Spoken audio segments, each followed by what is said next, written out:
देशात तंत्रज्ञान क्षेत्रामध्येही मोठी पावलं उचलली जात आहेत. घेऊयात याचा आढावा.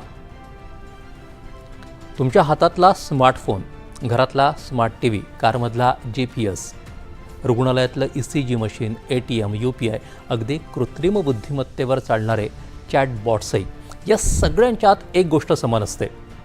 तिच्याशिवाय यापैकी एकही यंत्र चालू शकत नाही. ती म्हणजे सेमीकंडक्टर चिप. आपण या क्षेत्रात कुठे आहोत? या प्रश्नाचं उत्तर सोडवायचं म्हणजे या क्षेत्रातलं इतर देशांवरचं अवलंबित्व कमी करायला हवं. म्हणजे आपल्याला चिपच्या निर्मितीत सबळ करायला हवं. यासाठीच भारतानं सुरू केली मोहीम सेमिकॉन. केंद्रीय मंत्रिमंडळानं नुकतीच सेमिकॉनच्या दुसऱ्या टप्प्याला मंजुरी दिली. तब्बल 1,27,500 कोटी रुपयांची तरतूद करून भारतात सेमीकंडक्टरची संपूर्ण व्यवस्था उभारण्याचा निर्णय घेण्यात आला. हा केवळ औद्योगिक प्रकल्प नाही आहे, भारताच्या तंत्रज्ञान स्वावलंबनाच्या दिशेनं टाकलेलं महत्त्वाचं पाऊल आहे. सेमीकंडक्टर म्हणजे गरजेनुसार विजेचा प्रवाह नियंत्रित करणारा घटक. मुख्यतः सिलिकॉनपासून अतिशय शुद्ध स्वरूपात तयार होणाऱ्या गोलाकार पातळ चकतीला वेफर असं म्हणतात.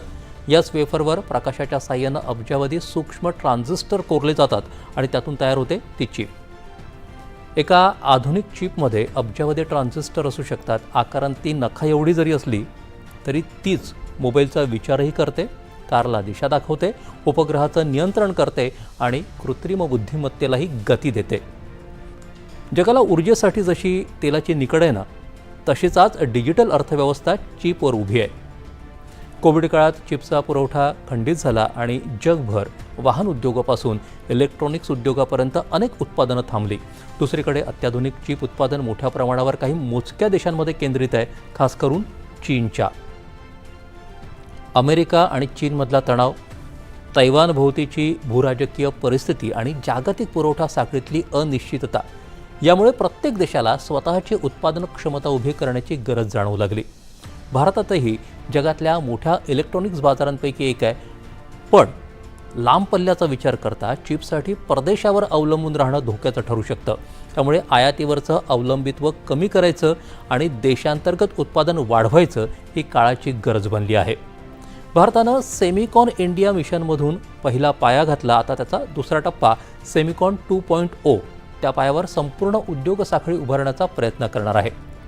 या कार्यक्रमात चिपची संरचना, आरेखन, ती घडवण्याचे प्रकल्प, पॅकेजिंग, आवश्यक यंत्रसामग्री आणि कच्चा माल, संशोधन, विकास आणि कुशल मनुष्यबळ तयार करण्यावरती भर दिला जाणार आहे.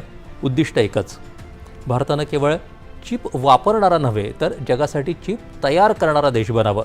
या कार्यक्रमातून मोठ्या प्रमाणावर खाजगी गुंतवणूक, उत्पादन आणि रोजगाराला चालना मिळणार आहे. आज तुम्ही व्हॉट्सॲपवर फोटो पाठवता, UPIनं पैसे भरता, OTTवर चित्रपट पाहता किंवा AIला प्रश्न विचारता.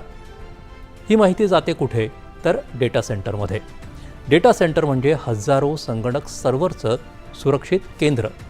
हे सर्व्हर्स 24 तास माहिती साठवतात, प्रक्रिया करतात आणि काही सेकंदात जगभर पोहोचवतात.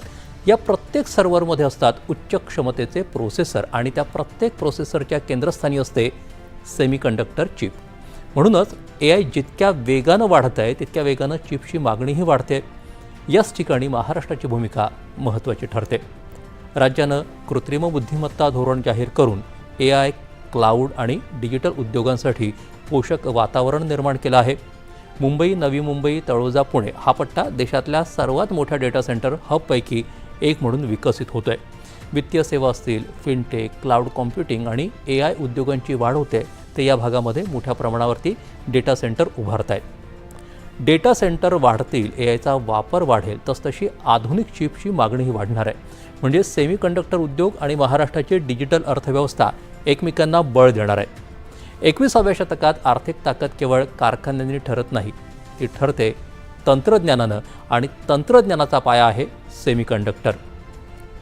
कधीकाळी तेलासाठी जगात स्पर्धा होती, आज स्पर्धा आहे चिपसाठी. म्हणूनच सेमिकॉन 2.0 हा फक्त एका योजनेचा निर्णय नाही आहे, तो भारताला जागतिक तंत्रज्ञान साखळीत अधिक सक्षम, अधिक स्वावलंबी आणि अधिक स्पर्धात्मक बनवण्याचा आराखडा आहे. राज्यात आपत्ती